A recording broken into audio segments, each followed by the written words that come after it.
I was laying there for, without exaggeration, I know a good 5 or 6 minutes, which is an eternity when you're fully paralyzed. I was neck down paralyzed for, I know, a good 5 minutes.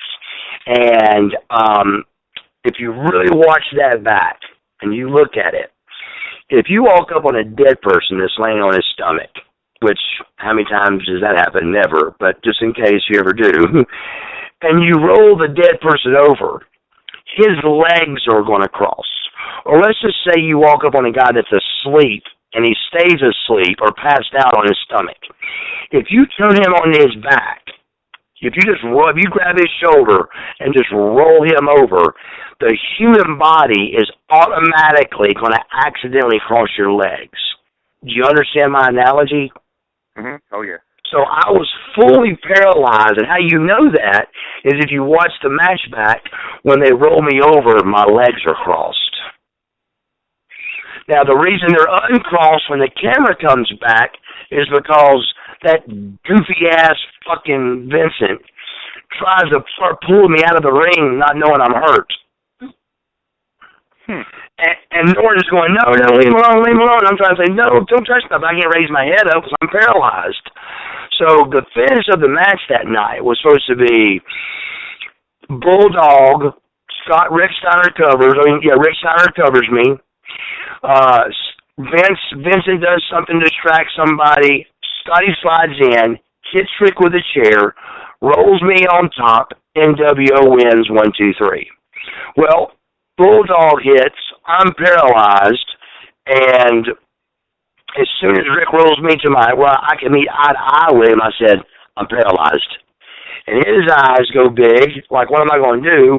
I'll roll on over, legs crossed, if you look at the tape, and he goes to cover me. Scotty comes in, I'm going, you can see my mouth moving 1,000 miles an hour. I'm going, Scotty, no, I'm hurt, don't do that. My arms aren't moving because I can't move anything. And Scotty hits Rick with a chair.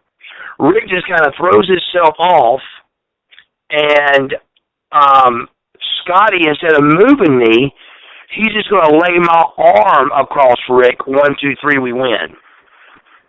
Instead, when he puts my arm across, my arm just falls right back to my body. So two guys are on their back, and the ref counts 1, 2, 3, and everybody's confused who won, who lost. So if you really watch, my arm goes across Rick and covers him, but I'm paralyzed, so my arm just flops back down to my side. And it kind of catches on his quad because his leg's right there. So I'm sitting there with my arm kind of caught up in the air, but the only reason it's caught in the air is because it's on Rick's leg. But I'm totally 100% paralyzed. So what's going on through my brain is, ironically, that same day, I bought the lot for my house I was building, and the lot was $100,000. So all I could think about was, how in the hell am I going to pay for that $100,000 lot? I'm paralyzed. So as weird as it sounds, I wasn't depressed, though. It was so realistic.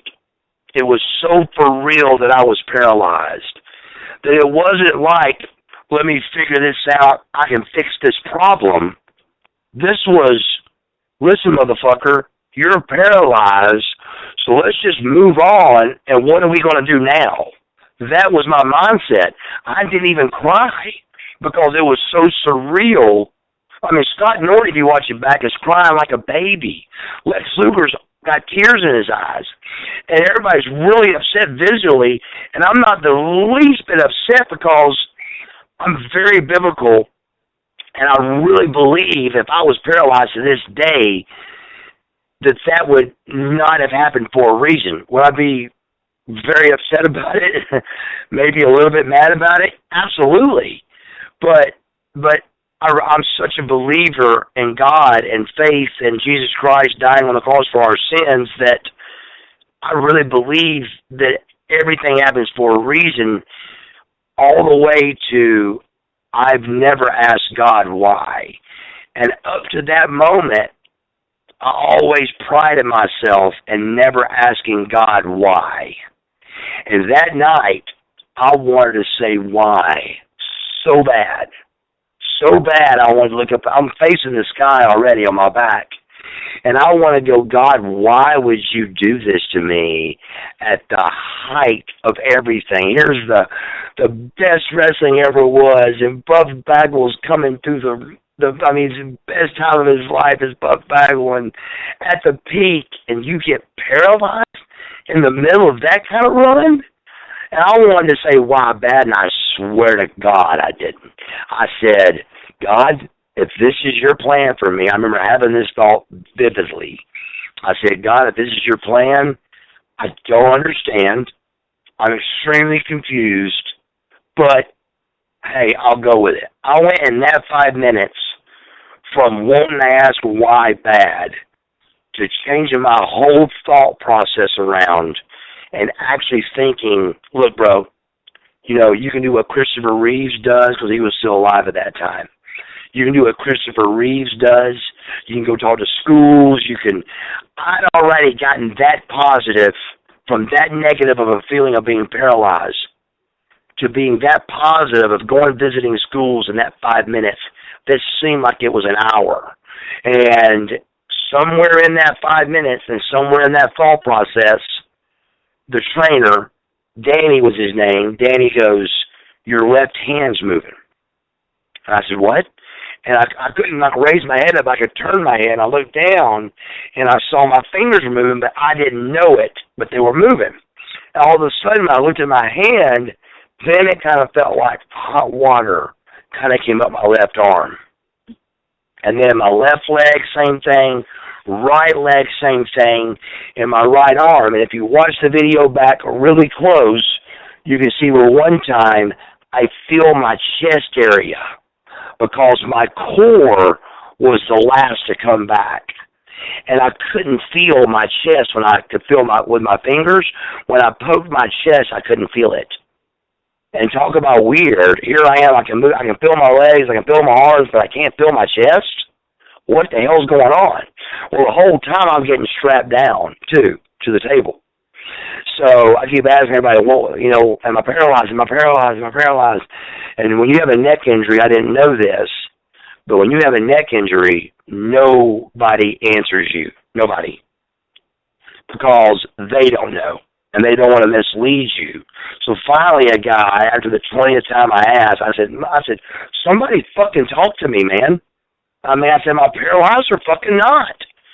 And one of the dudes said, he said, Buff, they're not going to answer you because we don't know, and we don't want to mislead you. And I said, well, damn, at least thank you. Tell me something, So I could move my fingers and my toes. I did not stop moving my fingers and toes until we got to the hospital, and I had to quit moving them for the MRI, and I had to quit moving them for the CAT scan. But as soon as they said I could move, I go right back to move my fingers and toes again. And then finally, after they see everything, they come in the room, and they say, you're not paralyzed, you just bruised your spinal cord. Do you think you can sit up? I said, I don't know. So they unstrap me, and they say, sit up. So here I've gone from being totally paralyzed to being taped down to a table for 2 hours to the doctor walking in and saying, sit up. To me, setting up and then standing up and going, what in the hell just happened? So what medically happened was at 3-4, my cervical disc shot in, hit my spinal cord, didn't sever it.